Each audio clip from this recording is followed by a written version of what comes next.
getting its turn now. It's getting its turn. We'll talk a little bit about SHIB. A lot of you guys are SHIB fans. It's climbing up. It's climbing up so much it may be in the top 10 soon. What is happening here? Well, there's a couple things. A lot of enthusiasm over Shibarium, which is SHIB's layer 2. So think about that. No longer a meme coin, really, when they're coming out their own layer 2 to scale dApps within their ecosystem that's on top of Ethereum.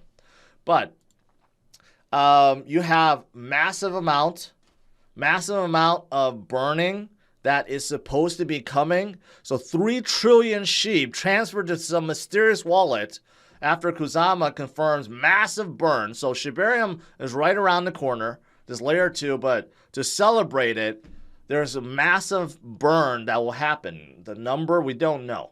Okay, it could be hundreds of millions. It could be tens of millions. It could be billions. We don't know at this point.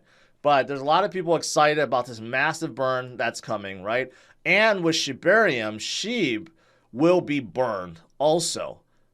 Okay, so as more people use Shibarium, the more SHIB will be burned. So a lot of people are very excited about that as well. Not only that, you have whales that's withdrawing SHIB from exchanges like Binance. Here's 60 million withdrawn for no apparent reason, but usually data like this is bullish because that means it's not going to be traded, right? Usually when you withdraw it from exchange, it's going to say a cold wallet or something. So that means there's less and less that's circulating to be traded. So that's also pretty positive. And then lastly, you have the secondary token from SHIB called Bone that is starting to get exchange listings. Okay, so SHIB actually has 3 different tokens. You have SHIB, Bone, and Leash. And the teams is trying to make it so that there's more use case for Bone and Leash, while SHIB being the main token, right? But now you're starting to see traction on the other ones too.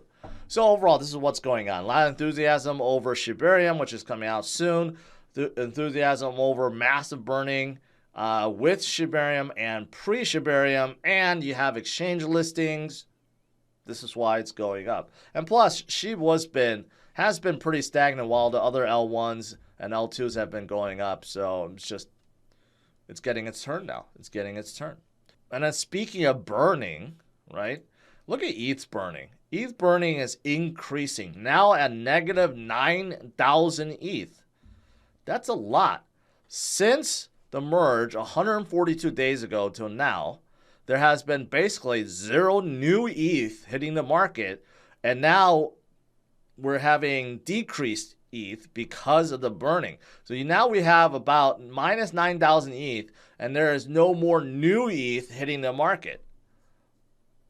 This is what burning can do, right? Versus had Ethereum not moved to proof of stake, we would have 1.7 more million ETH in the market circulating. We're talking about difference between 1.7 million ETH and minus 9,000 ETH. That's a huge, huge difference. You do the math, right? Also, I want to look at this real quick. Overall TVL, this is all the value locked in, all the major chains. This is for all the DeFi and liquidity providers and yield providers and all that stuff, right? Ethereum is still leading the way around 60%, which is why they're the biggest. Then you have some others. I'm going to ignore Tron altogether because I don't trust them at all, and it makes no sense that they're this high with only 15 protocols. So I don't even consider them being number 2. I'm just going to go straight down to BSC, which is at number 2, which has 5 billion in liquidity. Then you have Arbitrum, Polygon, Avalanche, Optimism, Phantom, Chronos, right? These you guys have heard of before, some of the major L1s, L2s. A lot of the L2s are getting a lot of liquidity, like Optimism, which has been doing really well recently. Phantom also doing really well recently. Arbitrum, if they had a token, they would be doing really well recently, right? And then you also have some others. They're non-EVM. For example, people didn't know Chronos and Osmosis and Kava. These guys are actually within Cosmos ecosystem. So if you actually sort it by Cosmos, Cosmos actually has quite a bit too. They're just not labeled under Cosmos, right? So Cosmos also recently has been doing pretty well. So I don't think it's a coincidence that a lot of these L1s start going up, or L1s, L2s start going up out of the blue. It's because you still have massive amount of DeFi projects and people utilizing them, and they're increasing the liquidity in them, which in that sense gets people more excited, and that's why they go up. So it's not a coincidence, right? It'll be interesting if Shibarium comes out and then it'll be listed in here. But Shibarium is EVM compatible, so it's probably be under the Ethereum ecosystem. But if it was broken out, you know, it'll be interesting to see whether or not they grow by leaps and bounds. What is this? What is this tweet about? Okay, the CTO of Ripple, David Schwartz, says, "I'm taking XRP private at 420, funding secured." So does this really mean that XRP is going to go from 41 cents to $420, which will give it a multi-trillion market cap in the making? The answer is no. No. This is a joke in response to Elon's previous tweet in 2018 saying he was going to take Tesla private at 420, funding secured. And Elon was sued by the SEC. He was sued and he was found not guilty. So again, this is good because it is proving that the SEC can't just do whatever they want, okay? And just declare everything is illegal, everything is security. They just do everything.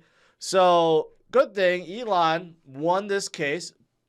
Basically, this sets the precedence that you can tweet, doesn't mean you can send out bad tweets, but doesn't mean that you are declaring, I don't know, some kind of fraud or manipulation or some kind of pump and dump. Sometimes people just tweet. Okay, so if Elon is found not guilty of tweeting this, well then others feel safe that they could tweet stuff like this. So, in case you're wondering, yes, this is a joke. This is not for real. XRP Army, I saw, was cheering the live chats like, I told you guys, no, XRP is not going private. And it doesn't even make sense. Ripple itself is a centralized company, but XRP ledger, XRP tokens, right? Decentralized. Well, supposed to be. So it doesn't even make much sense to take it private.